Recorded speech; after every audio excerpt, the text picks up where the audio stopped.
Hello friends, आप सभी का आपके अपने यूट्यूब चैनल मास्टर क्लास 2.0 में स्वागत है। फ्रेंड्स, जैसा कि आप लोग जानते हैं कि सुपर 30 का बैच स्टार्ट हो चुका है और इस सुपर 30 के बैच में हम लोग सुपर 30 ऑब्जेक्टिव प्रश्नों को देखने वाले हैं। तो फ्रेंड्स, आज के इस सेशन में हम लोग साइंस के सुपर 30 ऑब्जेक्टिव प्रश्न को देखने वाले हैं, जो कि आपके बोर्ड एग्जाम के लिए काफ़ी ज़्यादा इंपॉर्टेंट होने वाले हैं। तो चलिए फ्रेंड्स, वीडियो को स्टार्ट करते हैं। पहला प्रश्न है, समतल दर्पण की फोकस दूरी क्या होती है? तो फ्रेंड्स, जो समतल दर्पण की फोकस दूरी होती है वो 0 होती है। ऑप्शन नंबर ए इसका बिल्कुल सही हो जाएगा। क्वेश्चन नंबर 2 है, किसी वस्तु का अवतल दर्पण द्वारा वास्तविक, उल्टा और समान आकार का प्रतिबिंब बनता है, तो वस्तु की स्थिति क्या है? तो फ्रेंड्स, ये एक अवतल दर्पण है जिसमें ये मुख्य अक्ष का ध्रुव P, ये फोकस F और ये C होता है और इसके बाद इन्फिनिटी अनंत होते हैं। तो फ्रेंड्स, यदि हमें वस्तु का समान आकार का प्रतिबिंब प्राप्त करना है तो वस्तु को हम लोग C पर यानी कि वक्रता केंद्र पर ही रखना पड़ेगा। इसलिए इसका सही ऑप्शन क्या आ जाएगा फ्रेंड्स? ऑप्शन नंबर C यानी कि वक्रता केंद्र C पर। क्वेश्चन नंबर 3 है, निम्नलिखित में से किसमें प्रकाश की तेज गति होती है? तो प्रकाश की सबसे तेज गति जो होती है वो किसमें होती है फ्रेंड्स? वायु में। वायु में प्रकाश की गति कितनी है? 3 × 10 के पावर में 8 मीटर प्रति सेकंड। 3 × 10 के पावर में 8 मीटर प्रति सेकंड। क्वेश्चन नंबर 4 है, एक लेंस की क्षमता -4 है तो उसकी फोकस दूरी क्या होगी? तो फ्रेंड्स, जो फोकस दूरी होती है वो क्या होता है? 1/p के, और 1 और p का वैल्यू दिया है क्या कितना फ्रेंड्स? -4। इसको डिवाइड करने से कितना आएगा? 0.25, यानी कि ऑप्शन नंबर सी इसका बिल्कुल सही हो जाएगा। क्वेश्चन नंबर 5 है, मानव नेत्र की फोकस दूरी में परिवर्तन का क्या कारण है? तो मानव नेत्र की फोकस दूरी में जो परिवर्तन का कारण है वो क्या है फ्रेंड्स? सिलेरी मांसपेशिया। तो सिलेरी मांसपेशियों के कारण जो है मानव नेत्र की फोकस दूरी में परिवर्तन होते हैं। ऑप्शन नंबर सी इसका बिल्कुल सही हो जाएगा। क्वेश्चन नंबर 6 है, दूर दृष्टिदोष को क्या कहा जाता है? तो दूर दृष्टिदोष को हाइपरमेट्रोपिया कहा जाता है, जबकि निकट दृष्टिदोष को मायोपिया कहा जाता है। निकट दृष्टिदोष को क्या कहा जाता है? मायोपिया। क्वेश्चन नंबर 7 है, प्रतिरोध का एसआई मात्रक क्या है? तो प्रतिरोध का एसआई मात्रक क्या होता है फ्रेंड्स? ओम। प्रतिरोध का एसआई मात्रक ओम होते हैं। बहुत ही सिंपल और सरल सा प्रश्न है। क्वेश्चन नंबर 8 है, टंगस्टन का उपयोग किस में किया जाता है? तो टंगस्टन का उपयोग जो है विद्युत बल्ब में यानी कि बिजली के बल्ब में किया जाता है। पहले का जो बल्ब होते थे फ्रेंड्स उसमें टंगस्टन धातु का इस्तेमाल किया जाता है। तो ऑप्शन नंबर बी इसका बिल्कुल सही हो जाएगा। क्वेश्चन नंबर 9 है, चुंबकीय क्षेत्र रेखाएं निकलती है। तो जो चुंबकीय क्षेत्र रेखाएं हैं वो कहाँ से निकलती फ्रेंड? उत्तरी ध्रुव से। तो चुंबकीय क्षेत्र रेखाएं जो होती है मैग्नेट के उत्तरी ध्रुव से निकलती है और दक्षिण ध्रुव में प्रवेश करती है और ये समांतर होती है। क्वेश्चन नंबर 10 है, निम्नलिखित में से कौन हमारे ऊर्जा का परम स्रोत है? तो ऊर्जा का परम स्रोत यानी कि सबसे बेस्ट सोर्स कौन सा है फ्रेंड्स? सौर ऊर्जा, जो कि एक नवीकरणीय सौर ऊर्जा है और ये कभी खत्म नहीं होने वाले हैं। ऑप्शन नंबर सी इसका बिल्कुल सही हो जाएगा। क्वेश्चन नंबर 11 है, रासायनिक समीकरण को हम किस नियम के कारण संतुलित करते हैं? तो रासायनिक समीकरण को हम लोग जो है द्रव्यमान संरक्षण के सिद्धांत के आधार पर संतुलित करते हैं। ऑप्शन नंबर ए इसका बिल्कुल सही हो जाएगा। क्वेश्चन नंबर 12 है, Fe+CuSO4 एरो Fe+CuSO4 किस प्रकार का अभिक्रिया है? तो फ्रेंड्स, इसमें देखिए जो आयरन है वो कॉपर को विस्थापित करके उसका प्लेस को ले रहा है, जिस कारण यानी कि उसको विस्थापित कर रहा है। तो ये क्या है? एक प्रकार का विस्थापन अभिक्रिया है। ऑप्शन नंबर सी इसका बिल्कुल सही हो जाएगा। क्वेश्चन नंबर 13 है, H+ आयन की सांद्रता किस पदार्थ में सबसे अधिक होगी? तो जो H+ आयन होते हैं वो अम्ल में होते हैं और सबसे सांद्रित अम्ल कौन सा इसमें फ्रेंड? नींबू का रस। तो ऑप्शन नंबर बी जो है इसका बिल्कुल सही हो जाएगा। नींबू का रस में जो है H+ की आयन की सांद्रता सबसे अधिक होगी। क्वेश्चन नंबर 14 है, पदार्थ ए, बी, सी तथा डी का pH मान 5, 4, 10, 13 है।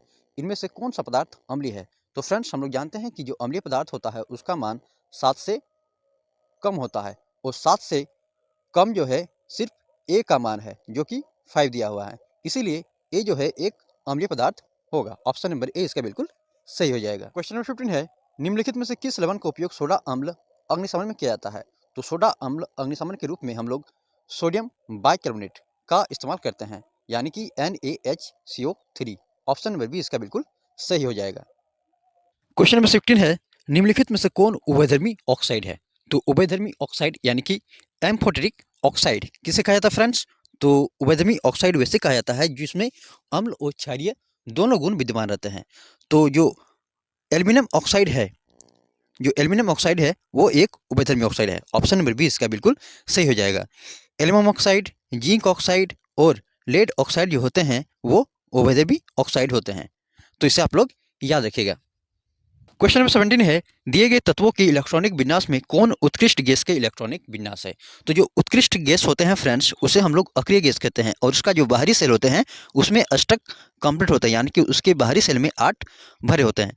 तो देखिए, इनमें से जो ऑप्शन नंबर सी है उसका बाहरी सेल में 8 इलेक्ट्रॉन है, जो कि एक उत्कृष्ट गैस का प्रॉपर्टी है। इसीलिए ऑप्शन नंबर सी इसका बिल्कुल सही हो जाएगा। क्वेश्चन नंबर 18 है, निम्नलिखित में कौन असंतृप्त हाइड्रोकार्बन है? तो असंतृप्त हाइड्रोकार्बन जो होते हैं एल्किन और एल्काइन को कहा जाता है, जबकि एल्केन जो है एक संतृप्त हाइड्रोकार्बन होते हैं। तो फ्रेंड्स, जो CH4 वो मीथेन एक संतृप्त हाइड्रोकार्बन यानी कि एल्केन है। C2H6 वो भी एक एल्केन ग्रुप के फैमिली का है, जो कि संतृप्त हाइड्रोकार्बन है। लेकिन जो C2H2 यानी कि इथिन जो है एक असंतृप्त हाइड्रोकार्बन है। ऑप्शन बी इसका बिल्कुल सही हो जाएगा। क्वेश्चन नंबर 19 है, HCHO में कौन सा प्रकार्यात्मक समूह है? तो HCHO यानी कि CHO, इसमें एक जो प्रकार्यात्मक समूह है वो क्या है फ्रेंड्स? एल्डिहाइड। तो ये एल्डिहाइड ग्रुप से बिलोंग करते हैं। ऑप्शन नंबर सी इसका बिल्कुल सही हो जाएगा। क्वेश्चन नंबर 20 है, दिए गए तत्वों में संयोजी इलेक्ट्रॉन की संख्या लिथियम के बराबर होती है। तो लिथियम का जो इलेक्ट्रॉनिक कन्फिगरेशन होता है वो क्या होता है फ्रेंड्स? 2 1, यानी कि इसके बाहरी सेल में 1 होते हैं। जबकि जो मैग्नीशियम है उसका इलेक्ट्रॉनिक विन्यास यदि लिखेंगे वो कितना आएगा फ्रेंड्स? 2 8 2, यानी कि इसके बाहरी सेल में 2 इलेक्ट्रॉन है जो कि लिथियम के बराबर नहीं होंगे। पोटेशियम जो कि 19 नंबर में आते हैं उसके इलेक्ट्रॉनिक विन्यास 2 8 8 1, यानी कि देखिए, जो पोटेशियम है इसके बाहरी सेल में 1 इलेक्ट्रॉन है और लिथियम के भी जो है बाहरी सेल में 1 इलेक्ट्रॉन है, जिस कारण ये दोनों के गुण जो है समान होंगे। इसमें संयोजी इलेक्ट्रॉनों की संख्या भी समान होगी। ऑप्शन नंबर सी इसका बिल्कुल सही हो जाएगा। क्वेश्चन नंबर 20 है, अमीबा में किस प्रकार पोषण होता है? तो अमीबा में जो है फ्रेंड्स प्राणी संभोजी पोषण होता है। ऑप्शन नंबर डी इसका बिल्कुल सही हो जाएगा। क्वेश्चन नंबर 22 है, श्वसन प्रक्रम में ग्लूकोज से पायरुवेट का विखंडन कहाँ होता है? तो श्वसन प्रक्रम में ग्लूकोज का पायरुवेट में विखंडन जो होता है माइटोकॉन्ड्रिया में होता है फ्रेंड्स। ऑप्शन नंबर बी इसका बिल्कुल सही हो जाएगा।